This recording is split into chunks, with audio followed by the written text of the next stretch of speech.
Carissimi, siamo qui al santuario di Ars. Io sono il parroco rettore del santuario. Assieme ai miei confratelli accogliamo molti pellegrini da tutto il mondo, dall'Italia anche qui. Tanti sacerdoti, tanti presbiteri, tanti fedeli vengono qui per rinnovarsi, perché questa sorgente di Vangelo del quale è vissuto il curato d'Ars possa rinnovarci, rinnovare i sacerdoti che vengono qui in pellegrinaggio. Siamo qui vicino, davanti alla Casa della Providence, questa scuola fatta per le orfane che il curato d'Ars ha fondato. Questo sacerdote tanto rispettoso dei poveri, tanto rispettoso dei piccoli, dei bambini, e certo vi affido che tanti sacerdoti oggi vengono qui e si affidano a noi, qualche volta si confessano anche e ci dicono quanta vergogna provano per gli scandali e soprattutto che ormai però loro è chiarissimo, si mettono dalla parte delle vittime e non dalla parte di chi vorrebbe ancora proteggere la visibilità di una istituzione. Abbiamo tanta vergogna, vogliono anche che le cose cambino, vogliono che usciamo da questa era degli abusi spirituali, abusi di potere, abusi sessuali, che usciamo da questa era con una maniera nuova, rinnovata di vivere il nostro ministero alla luce del Vangelo oggi nel XXI secolo.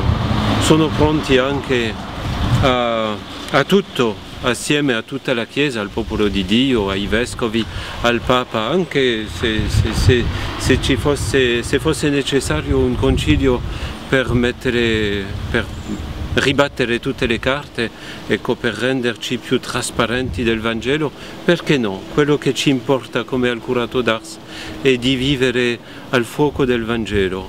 E in questa prospettiva, qui ad Ars a settembre abbiamo due grandi avvenimenti. Il 15 e il 14 settembre abbiamo due giornate parrocchiali e diocesane di preghiera e digiuno, seguendo la lettera del Papa al popolo di Dio, per pregare, per implorare il Signore, perché tutti possiamo riformare anche tutto quello che potrebbe essere una breccia aperta a questi scandali. Vogliamo una riforma totale, ecco, e per questo pregheremo, faremo digiuno, ascolteremo la lettera del Papa al popolo di Dio e chiederemo al Signore di darci la forza a tutti per cambiare tutto quello che vuole il Signore. Ecco, e poi un altro evento importante sarà il ritiro mondiale dei sacerdoti dal 24 al 29 settembre. Sacerdoti da tutto il mondo, veniamo qui per convertirci alla luce del Vangelo. Sarà il fratello Enzo Bianchi che predicherà questo ritiro. Allora vi invito a pregare per noi.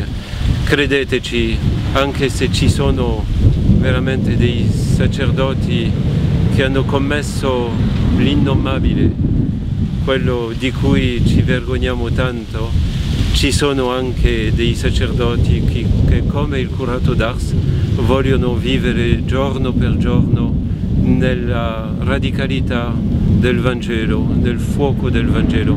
Credeteci, e siamo ancora in maggioranza, grazie a Dio. Quindi pregate assieme a noi per questa preghiera.